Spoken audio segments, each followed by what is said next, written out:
신앙의 본질로의 회복 역대하 34장 23절에서 33절 말씀으로 오늘도 하나님을 경험을 하기 원합니다. 사람의 구원은 곧 하나님과의 관계의 회복이다. 사람이 죄에서 구원함에 있어서 가장 중요한 문제는 하나님과의 관계의 회복입니다. 즉 하나님과의 관계의 회복이라는 것은 사람에게서 죄로 인해서 떠났던 하나님의 영이 다시금 그 사람에게 임재하신다, 돌아오신다, 이런 말씀이죠. 그만큼 사람에게 있어서 가장 시급하고 가장 중대한 문제가 바로 하나님과의 관계 회복에 있다라는 사실을 성경은 지속적으로 반복하고 있습니다. 그러나 사람에게 있어서 중대한 문제는 뭐냐? 사람 스스로 깨달아서 어떤 나름대로의 마음의 결심을 하거나 작정을 하고 아니면 수단과 방법을 가리지 않고서라도 이 죄에 대한 문제를 해결할 수 있다. 하나님의 구원을 이룰 수 있다. 그런 문제가 아니라는 거예요. 그럼에도 불구하고 자신도 모르게 자신의 어떤 노력이나 행위를 통해서 무언가를 얻을 수 있다라는 그런 어리석음에 빠져 있다는 거죠. 왜냐하면 사람은 자신이 스스로 죄로 인해서 태어났다는 사실을 전혀 인식할 수 없기 때문에 성경은 계속해서 죄에 대한 의미가 무엇인지 그 개념을 설명하고 있는 겁니다. 더욱이 이 근본적인 문제를 해결할 수 없는 이유 또한 바로 사람의 죄성, 죄의 본성 때문에 그런 거예요. 즉 죄의 본성에서 시작한다는 자체가 바로 불순종으로 인해서 시작했기 때문에 사람은 누구나 불순종하려는 기질이나 성격이나 보이지 않는 습관이나 감정 등을 이미 지닌 상태에서 태어나는 것입니다. 그래서 한번 생각해 보시면 좀 더 쉽게 이해할 수 있죠. 사람이 태어나면서부터 죄인이라는 이 의미가 만약에 없다면 지금 우리가 이렇게 고민하는 사람이 구원받아야 된다는 이 구원의 의미도 크지 않다라는 거죠. 그럴 필요도 없고 하나님의 전적인 은혜 또한 의미가 없다라는 겁니다. 즉 성경이 말씀하시는 사람의 구원은 바로 사람의 원죄에 대한 그 저주를 해결하기 위함이에요. 사람은 누구나 이 문제에 대한 심각성을 인식하지 못하면 결국 구원에 대한 간절한 그 마음 또한 생기지 않는다는 겁니다. 그렇잖아요. 사람이 뭔가 중요성을 느끼면 간절함이 생기죠. 그리고 꼭 그것이 이루어지도록 무엇을 해야 되는지에 대한 생각들이 들어온다는 거 아닙니까? 따라서 사람이 신앙을 갖게 되는 이유가 바로 여기 있다는 거예요. 그러니까 사실 궁극적으로 신앙이라는 의미도 사실 필요가 없었죠. 그렇지 않습니까? 죄가 없었던 사람에게는 신앙의 의미 또한 없었다는 얘기예요. 그러나 신앙심을 가져야 되는 이유가 바로 행여나 또 죄로 인해서 넘어질 수 있기 때문에 붙잡아야 될 어떤 믿음에 대한 의미가 생겼다는 거죠. 즉 오늘 제목처럼 신앙의 본질의 이 회복이란 곧 자신이 이미 죄인인 사실을 인식하고 다시금 그 죄를 해결하고 원래의 자기 자리로 돌아가는 것, 그것을 지금 말씀하시잖아요. 따라서 사람에게 있어서의 이 신앙의 본질의 회복이 가장 중대하고 시급한 문제다. 이게 반드시 깨달아져야 된다는 겁니다. 당장 오늘 삶에 있어서 해결해야 될 문제들이 있죠. 특별히 살아감에 있어서 필요한, 중요한 그런 부분들이 있지요. 그러나 성경 말씀은 그거보다 더 중대한 문제가 있다. 분명히 명확하게 말씀하시는 걸 어떡합니까?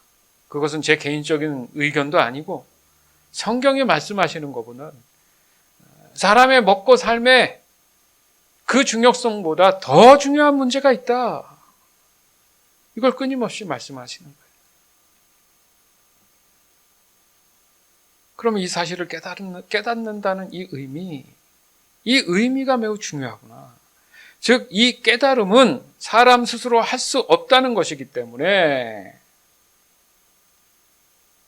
만약에 그렇지 않았다면 아담이 처음에 죄를 지었을 때 하나님 앞에 잘못했다고 하고 그때 해결했으면 끝났죠. 그러나 그렇지 않다는 거예요. 그런 이유로 인해서 하나님은 다시금 회복할 수 있는 처방전을 내려주신 것이 바로 회개입니다. 회개. 잘못을 뉘우치고 고침. 죄에 대한 자각과 하나님께 죄를 지었다는 깨달음. 그리고 죄인을 구속하시는 하나님의 은혜로 자신의 죄성을 깊이 깨닫고 죄로부터 결정적으로 돌이키는 신앙 행위. 즉, 회개는 죄를 포기하는 것으로서 거룩한 생활을 가능케 하는 성령의 역사를 수용하는 것이다. 따라서 참된 회개에는 죄를 미워하는 마음의 변화와 죄에서 떠나는 생활의 변화가 포함되어 있어야 한다. 예수께서는 천국을 맞는 자의 성결 조건으로 회개를 가르치셨고, 사도 바울과 베드로는 하나님께 대한 회개를 진정한 구원과 동격으로 언급했다. 한편 성경에는 옷을 찢는 회개가 아닌 마음을 찢는 회개를 강조하고 있다.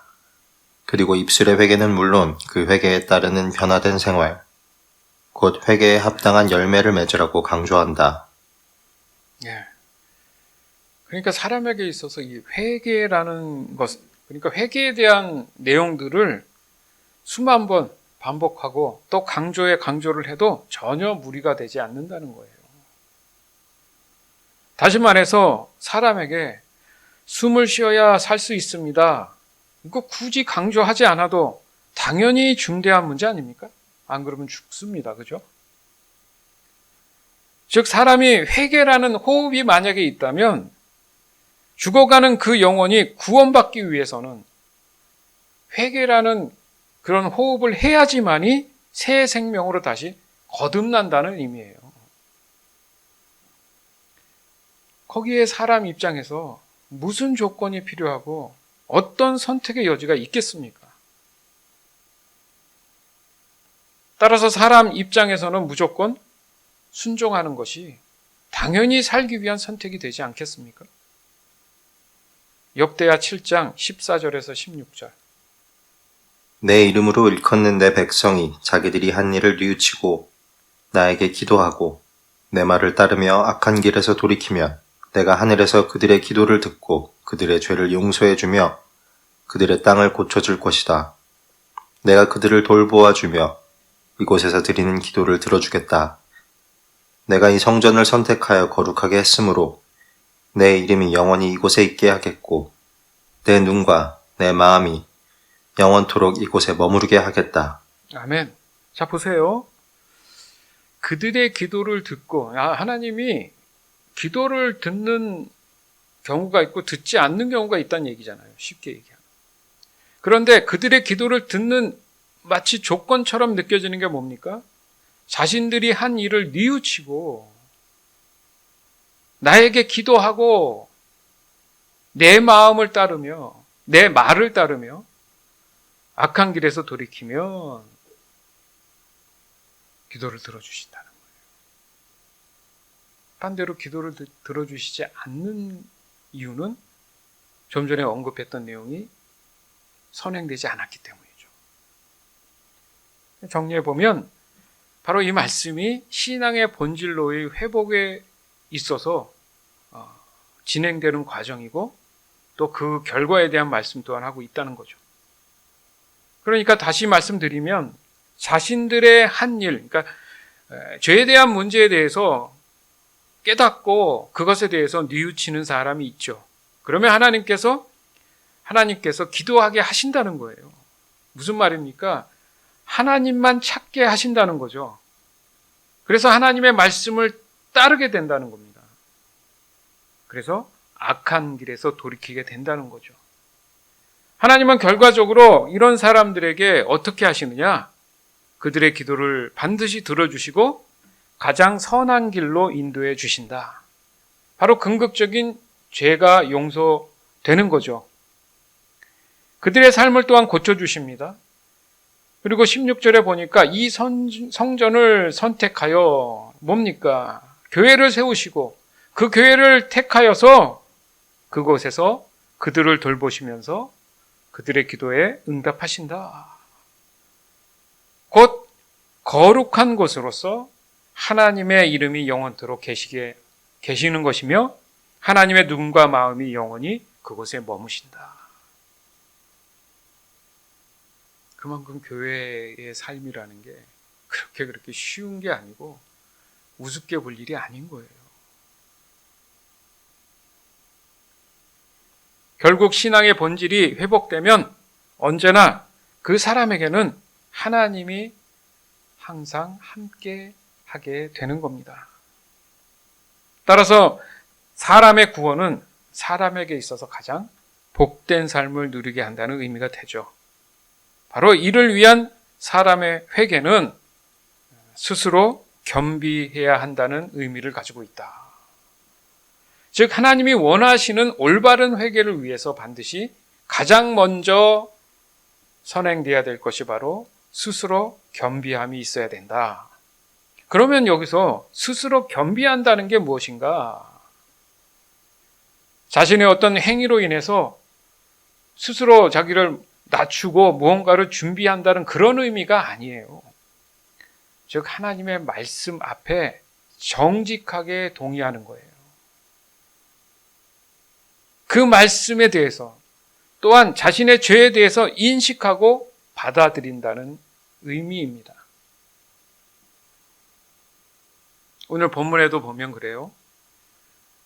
남유다의 16대 왕이었던 요시야 왕이 이제 나오는데 그 요시야를 통해서 이 회개를 위한 스스로 겸비함이 무엇인지에 대해서 우리에게 알려주고 있습니다. 그러면 일단 요시야 왕이 어떤 사람인지 좀 이해할 필요가 있겠고요. 그리고 역대하 34장 14절하고 18절에서 21절. 요시야, 여호와께서 고쳐주신다. 여호와께서 주소서. 여호와께서 지지하신다는 뜻. 유다 제16대 왕으로 예루살렘이 멸망하기 전에 유다 왕국의 마지막 종교적 부흥기를 주도하고 국가의 독립성을 유지했던 경건한 왕.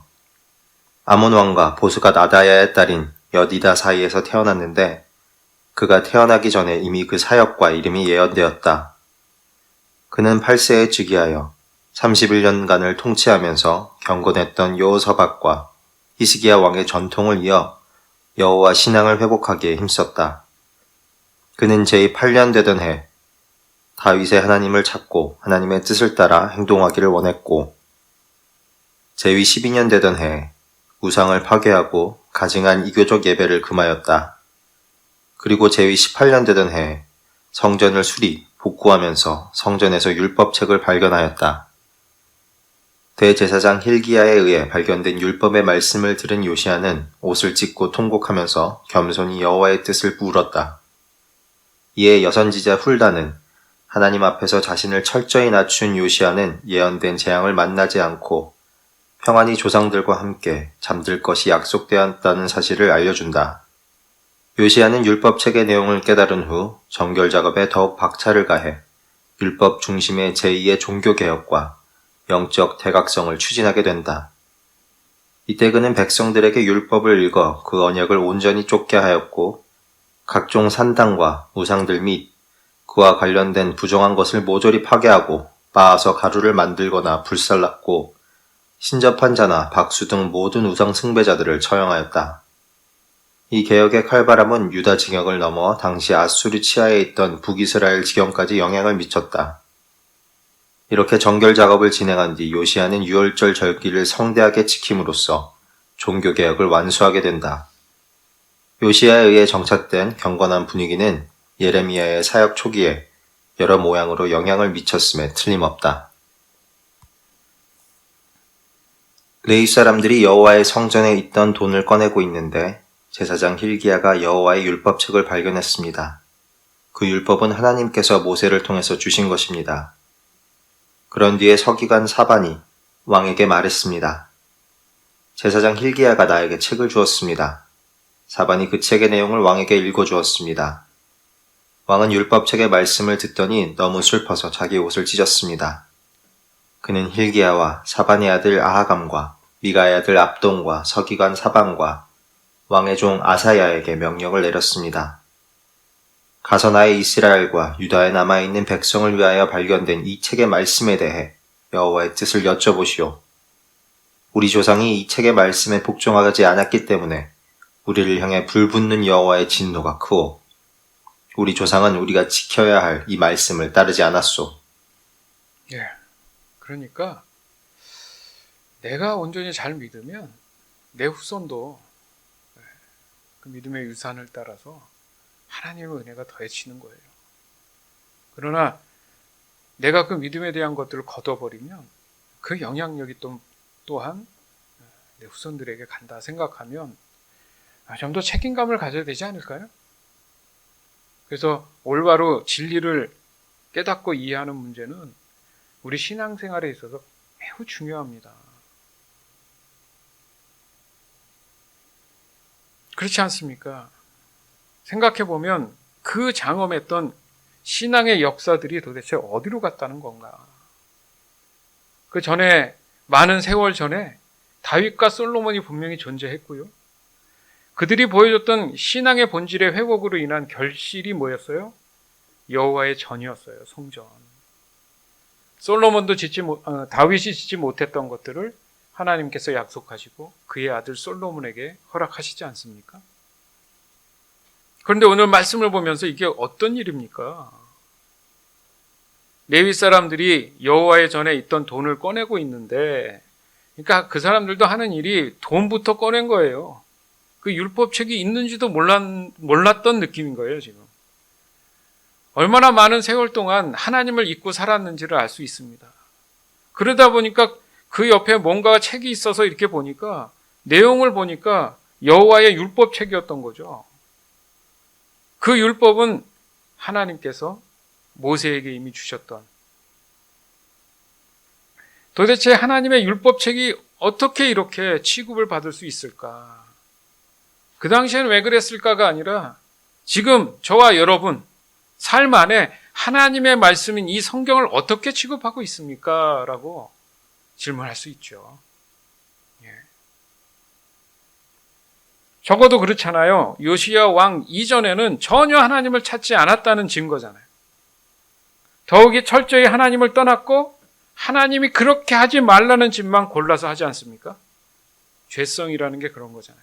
하나님 반대적인 것만 하는 거예요. 결국 구원을 위한 하나님의 말씀은 어디로 갔어요? 성전 안에 있는 게 그나마 다행인지 모르겠지만 어느 창고에 지금 처박혀 있었다는 거예요. 많은 세월을. 그것도 요시야 왕이 어린 나이에 즉위를 했는데 거의 10년이 지나도록 발견을 하지 못했다는 것은 거의 이 하나님 말씀에 대한 개념이 없었다는 거죠. 그만큼 나의 믿음과 신앙이 샘솟듯이 끊임없이 유지가 돼야 후손들한테도 가는 겁니다. 정신 바짝 안 차리고 내 이기심과 나의 의로와 나의 만족을 위한 신앙생활은 결국은 요시야 왕의 그 시대의 사람들의 잘못된 믿음 안에 그 결과물들인 거예요.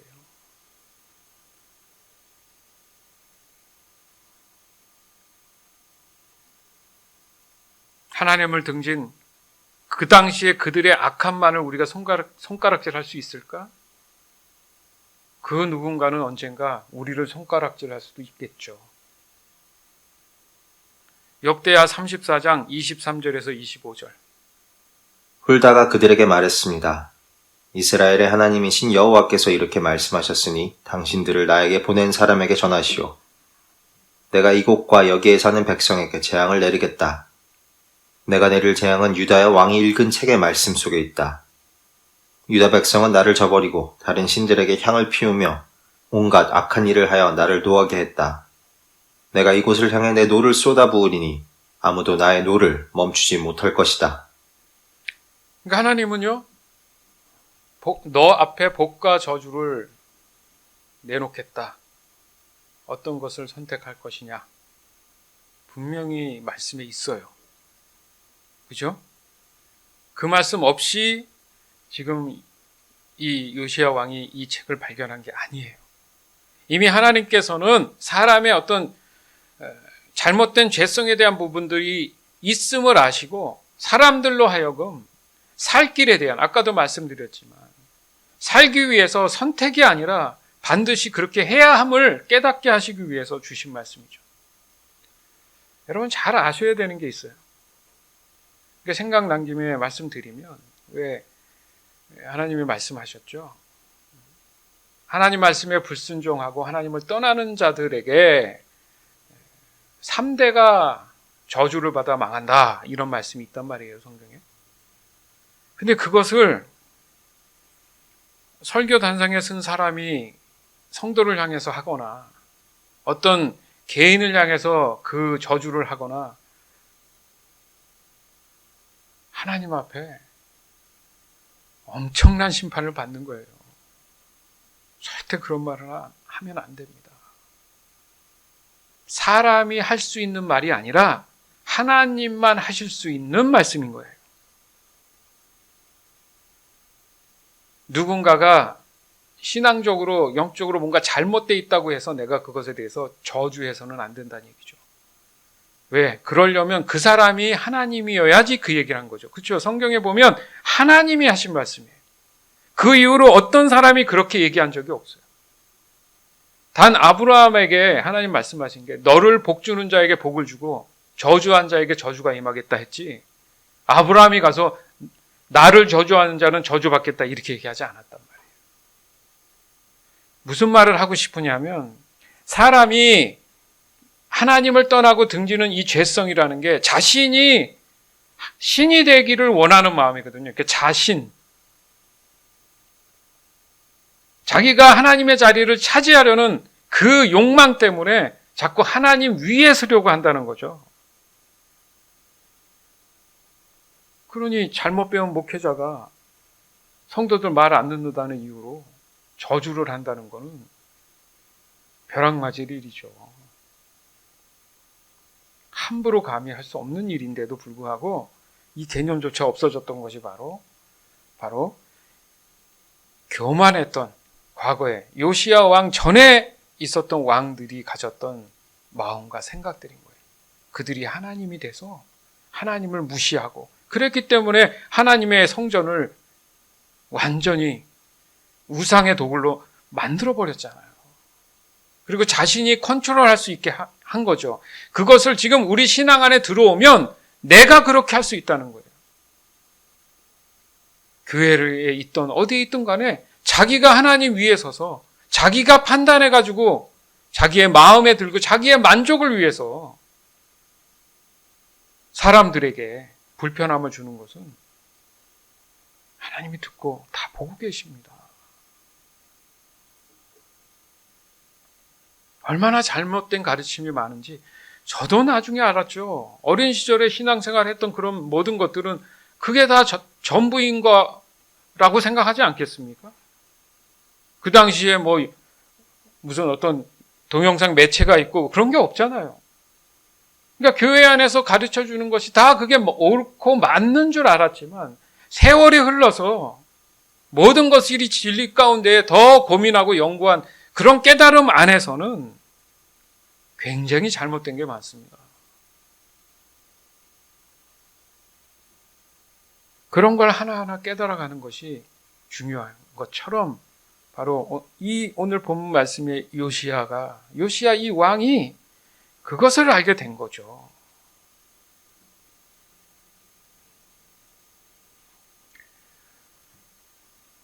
역대하 34장 23절에서 25절. 훌다가 그들에게 말했습니다. 이스라엘의 하나님이신 여호와께서 이렇게 말씀하셨으니 당신들을 나에게 보낸 사람에게 전하시오. 내가 이곳과 여기에 사는 백성에게 재앙을 내리겠다. 내가 내릴 재앙은 유다의 왕이 읽은 책의 말씀 속에 있다. 유다 백성은 나를 저버리고 다른 신들에게 향을 피우며 온갖 악한 일을 하여 나를 노하게 했다. 내가 이곳을 향해 내 노를 쏟아부으리니 아무도 나의 노를 멈추지 못할 것이다. 예. 다시 한번 이 말씀 보니까 어때요? 그냥 하나님이 그냥 계신 게 아니라 하나님을 등지고 믿음 안에서 떠난 사람들에 대한 하나님의 분명한 심판이 주어진다는 거예요. 그 어떤 사람도 제외될 수 없다라는 겁니다. 내가 이곳을 향해 내 노를 쏟아부으리니 아무도 나의 노를 멈출 수 없다. 아무도 멈출 수 없죠. 하나님이 하신다 그러면. 그러면 그 전에 아니면 그것을 알았다면 나는 어떻게 해야 되는가? 지금 그게 지금 가장 중요한 문제라는 거죠. 그를 위한 장치, 처방전, 바로 이 회개는 곧 신앙의 본질로의 회복을 위한 절호의 기회인 겁니다. 내가 그 기회를 깨닫고 안다는 것 자체가 여러분 진짜 감사한 일인 거예요. 그러나 이마저도 인식하지 못하는 것은 여전히 내 자신이 세상을 의존하고 있어서 세상의 방법으로 자신의 이기심을 채워나가려는 하나님이 아닌 죄의 본성에 순종하고 있는 바로 그 어리석음에 빠져있는 상태라고 말할 수 있습니다. 여러분 지금 세상을 좀 보세요. 온통 산다는 것이 다 재앙 아닙니까? 다른 의견이 있어요 지금? 눈만 뜨면 재앙이잖아요 지금. 그게 세상만 탓할 문제가 아니라 그 재앙의 영향력이 우리의 삶 안에도 들어오잖아요. 지금 당신의 신앙은 안전하십니까? 당신의 교회는 안전하십니까? 요시야 왕은 달랐습니다. 그는 하나님이 이미 예언한 사람이기도 했죠. 그래서 다시금 신앙의 본질의 회복으로 부르심을 받은 사람이기도 합니다. 그래서 요시야라는 이름의 뜻이 그렇잖아요. 그죠? 무슨 메시지입니까 이게? 이렇게 하나님께서는 시대적으로 하나님의 한량없는 그 구원의 은혜를 다시 한번 기억나게 해 주시잖아요. 주기적으로. 그렇죠? 이런 역사적인 반복이 있음을 우리는 분명히 성경을 통해서 인식하고 있습니다. 역대하 34장 26절에서 28절. 여호와의 뜻을 여쭤보라고 당신들을 보낸 유다의 왕에게 전하시오. 이스라엘의 하나님이신 여호와께서 이렇게 말씀하셨소. 너는 이곳과 여기에 사는 백성에 대한 내 말을 듣고 여호와 앞에서 뉘우치는 마음과 겸손한 모습을 보였다. 너는 너무나 슬퍼서 내 옷을 찢었으며 내 앞에서 흐느꼈다. 그래서 내가 내 기도를 들어주겠다. 나 여호와의 말이다. 그러므로 내가 죽을 때 평안히 묻히겠고 너는 내가 이곳에 사는 백성에게 내릴 온갖 재앙을 보지 않을 것이다. 그들이 훌다의 말을 받아가지고 왕에게 돌아갔습니다. 아멘. 저는 때로는 어느 순간부터 기도할 때 이런 기도를 해요. 하나님, 잘 죽게 해주세요. 슬픈 얘기가 아니라 오늘 말씀을 보니까 늘 제가 기도했던 그런 느낌을 좀 받아요. 너가 죽을 때 평안히 묻히겠고 중요한 거구나. 사람에게 굉장히 중요한 거구나. 그래서 너는 내가 이곳에 사는 백성에게 내릴 온갖 재앙을 보지 않을 것이다. 야, 얼마나 행복할까. 그렇죠? 그래서 기도하죠. 하나님, 평안히 죽게 해주십시오. 자, 그러기 위해서는 그 기도의 응답을 받기 위한 그런 어떤 마음의 믿음과 신앙의 자세가 필요하다. 그런 느낌이 있지 않습니까? 그렇죠? 그러니까 요시야의 이 모습을 통해서 회개에 대한 정확한 의미를 좀 알 수 있다는 거죠. 그가 보여준 게 뭐죠? 하나님 앞에 뉘우치는 마음과 겸손한 모습이 있다. 겸비돼 있다. 그리고 너무나 슬퍼서 자신의 옷마저 찢었다. 마음에 올라오는 그 감정의 표현으로 옷마저 찢은 거죠. 그렇잖아요. 사람이 어떤 흥분하고 뭐 하면 옷부터 이렇게 뭔가 하는 느낌 있지 않습니까? 그래서 하나님 앞에 어떻게 했어요? 흐느꼈습니다. 그래서 하나님은 요시야의 뭐를 들어주셨다고요? 기도를 들어주셨습니다. 그런 사람의 기도를 들어주세요. 그냥 무조건 기도만 하면 다 들어주신다는 이 착각에서 벗어나야 됩니다. 즉 철저히 하나님의 구원에 대한 그 은혜가 있음을 정직하게 인정했습니다. 맞죠? 그래서 그는 자신의 신앙 고백을 할 수 있게 됐고 그것이 외형적인 행동으로도 보여진 거죠. 그럴 때 하나님은 그의 행동만을 보신 게 아니구나. 그의 진정한 회개의 마음을 보신 거죠. 그것이 바로 하나님 말씀을 보고 들으면서 스스로 겸비하는 것이다. 이렇게 표현하는 거죠. 즉 요시야는 하나님 앞에 모든 것이 정직했습니다. 왜냐하면 하나님을 뵙고 경험하니까 모든 것을 다 아시는 분으로 깨달아지는 거예요. 내가 거짓말을 해도 벌거벗은 것처럼 거짓말한 것 자체를 다 하나님이 알고 계신다는 그 느낌이 있는 거죠. 그리고 지속적으로 말씀하신 내용 중에 기도하게 하시는구나. 이거 느껴지지 않습니까? 그러니까 기도도 내가 뭐 마음 먹어서 하는 게 아니라 기도도 하나님이 하게 해주셔야 기도가 되는 거예요. 그래서 믿음은 좀 더 정확한 표현으로 믿어져야 된다 이렇게 얘기하지 않습니까? 우리 모두도 바로 이 기도에 대한 깊은 나눔을 주기적으로 우리가 하고 있는 이유가 거기 있다는 거죠. 무슨 말이냐면 막연하게 하나님 말씀을 접하는 경우들이 있어요, 없어요? 있죠. 우리가 매주 외울 말씀을 하는데 그것을 여러분도 어린 사람들도 아니고 알아서 외워야 되는데 누가 체크하는 것 자체가 기분 나쁠 수 있지 않습니까? 근데 여러분 외우고 계세요? 이거 한 지도 몇 년이 됐는데 외우고 계십니까? 제가 처음 질문하는 것 같은데 그걸 누가 시켜서 하는 게 아니라 하나님 말씀이니까 단 한 절에도 보라고, 맞죠? 바쁘다는 이유로 잘 안 보니까 좀 외우라고 하면 한 번이라도 더 보겠죠. 그걸 가지고 검사한다는 것 자체가 유치한 일이잖아요. 근데 하지도 않으면서 검사한다 그러면 기분 나빠한다? 그것도 좀 웃기지만 끊임없이 우리가 다른 것을 아니하고 말씀, 오직 말씀과 기도, 예배에 대한 중요성을 두는 이유가 바로 여기 있다는 거죠. 말씀을 떠나서는 안 된다는 거잖아요. 그렇잖아요. 말씀을 떠났더니 어떻게 됐어요? 그 왕조들이 우상을 숭배하고 세상을 따르고 쫓다가 다 비참한 죽음을 맞이했어요. 그렇기 때문에 요시야에게 그 말씀을 하신 거예요. 아름다운 죽음. 그 처박혔던 하나님의 그 당시의 율법 말씀이 요시야에서 꺼내진 거 아닙니까? 그때부터 삶이 달라지잖아요. 여러분 삶 안에 말씀이 여러분 안에서 처박혀 있으면 아무 소용이 없는 거예요. 있는 건 맞는데 그 말씀이 내 안에 생명이 되지 않으면 호흡이 끊기는 거죠. 그렇듯이 기도 또한 막연할 수 있습니다. 기도도 할 줄 알아야 되는데 내가 하는 기도가 아니라 성령께서 이끌어 주시는 기도를 해야 된다는 의미잖아요.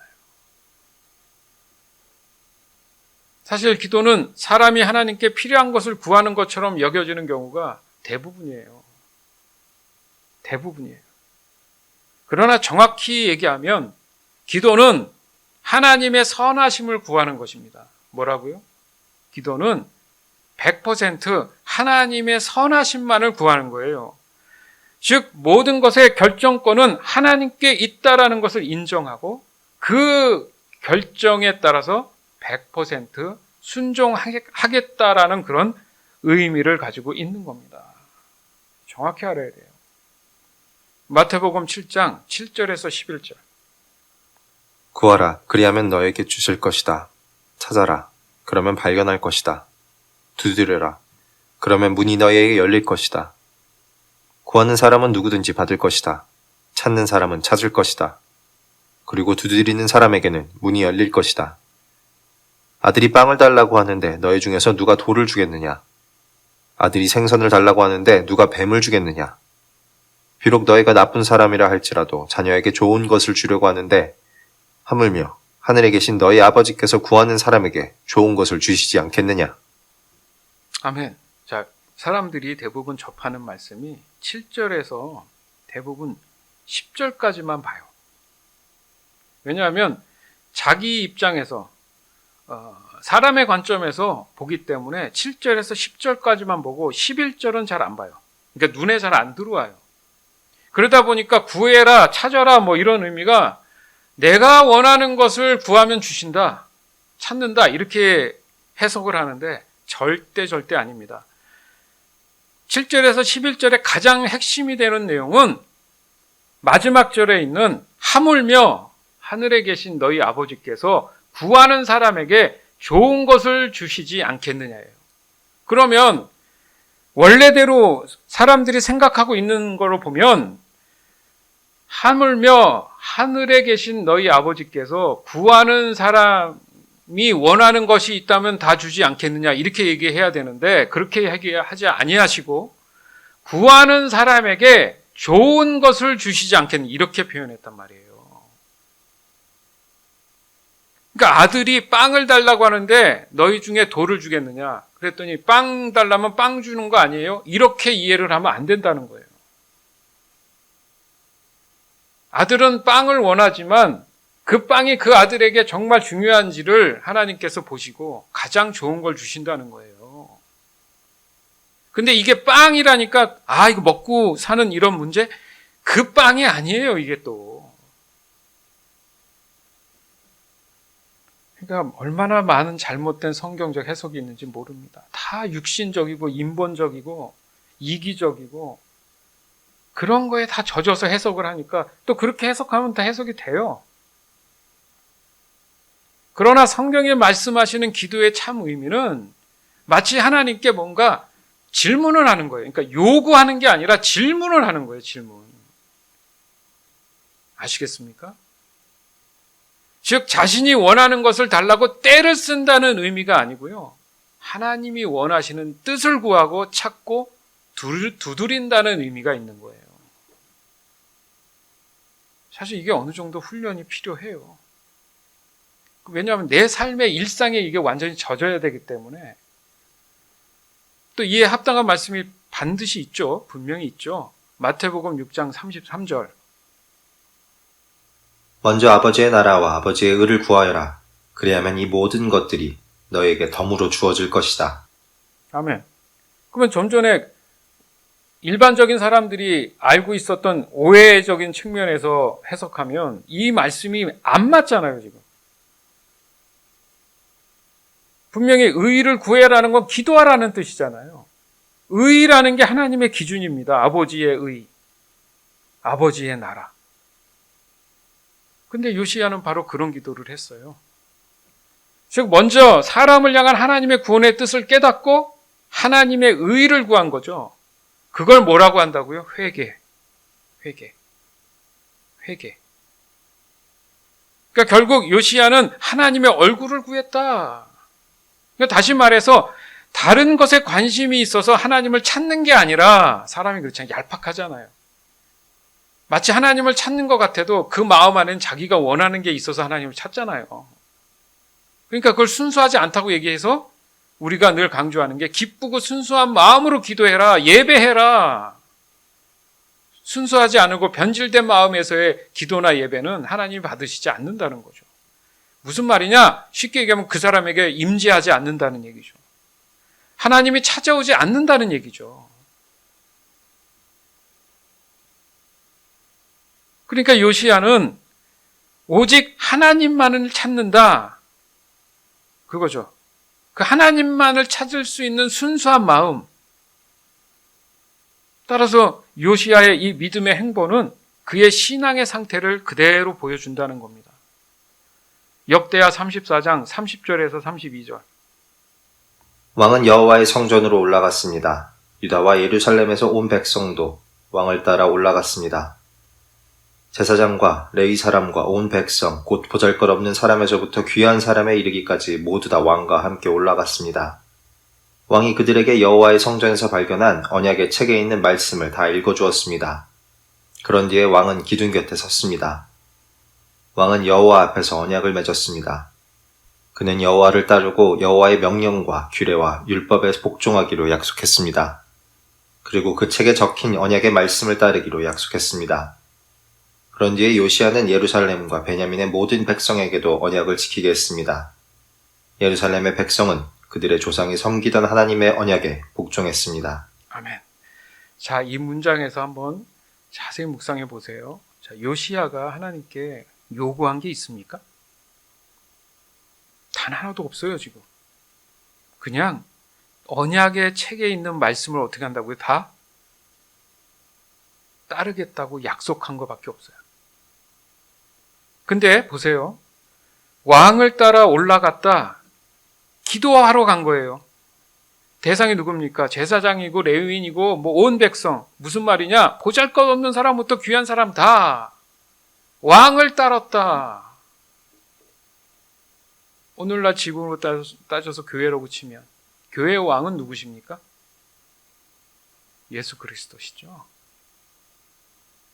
그 왕을 따라야 되는 거예요, 지금. 보잘것 있던 없던 제사장이든 아니든 예수 그리스도를 따라야 되는 입장이죠. 그러면 따르게 되면 교회 안에 오면 뭐가 있습니까? 말씀. 구약, 신약이 뭐예요? 옛 약속, 새로운 약속이잖아요. 구약, 신약. 그 말씀을 읽어주었다. 믿음은 들음에서 나니까. 함께 이렇게 예배 때 이렇게 말씀을 여러분 선포하고 나누잖아요. 그래서 이 왕이 뭐라고 합니까? 하나님 앞에 언약을 맺었다. 예수님이 이미 하나님과의 관계, 이 언약 가운데 교회가 세워졌잖아요. 그럼 이 언약된 약속의 말씀은 유효한 거잖아요. 그리고 여러분 삶 안에 적용되는 부분인 거예요. 그러면 어떻게 해야 됩니까? 말씀 약속했던 그런 부분들을 다 온전히 지켜나가야죠. 그리고 기도가 안 된다, 응답이 없다? 그건 자기가 원하는 기도를 하는 거죠. 즉 성경이 말씀하시는 하나님을 찾는 것, 하나님께 돌아가는 것, 그리고 하나님을 가까이 한다는 이 의미가 바로 하나님의 얼굴을 구하는 것이라고 말씀하시는 거예요. 따라서 하나님의 얼굴만을 구하는 사람의 자세는 곧 마음과 뜻과 성품과 목숨을 다해 하나님을 사랑할 수밖에 없습니다. 순수한 기쁜 마음으로 하나님의 얼굴만 구하기 때문에 그런 사람의 기도를 하나님이 들어주신다. 그러면 그런 사람은 무슨 기도를 하겠어요? 요구의 기도가 아니라 늘 하나님의 뜻을 묻는 기도를 하겠죠. 하나님, 지금 상황에 내가 이런 일이 지금 벌어졌는데 도대체 앞이 안 보입니다. 난감합니다. 하나님, 어떻게 제가 해야 할까요?예요. 이 문제 해결을 위해서 이것이 필요한데 이거 좀 주세요. 때론 그렇게 기도할 수도 있겠죠. 그것은 하나님이 이렇게 기도를 시켜주시겠죠. 그러니까 잠깐 멈추고 그 자리에 앉으라는 의미가 그건 거예요. 내 생각이 너무 앞서버리면 기도가 안 되잖아요. 그죠? 기도가 안 돼요. 생각이 다 거기에 뺏겨 있기 때문에. 그걸 그냥 다 내려놓고 그 자리에서 하나님을 찾는 것과 늦지 않거든요. 왜요? 하나님의 역사는 말로 다 끝나니까. 왜요? 빛이 있으라 바로 생겼잖아요. 죽을 것 같습니까? 하나님이 한 말씀만 하시면 번개처럼 다 될 텐데 사람만 급한 거예요. 사람 마음만 조바심이 나서 급한 거예요.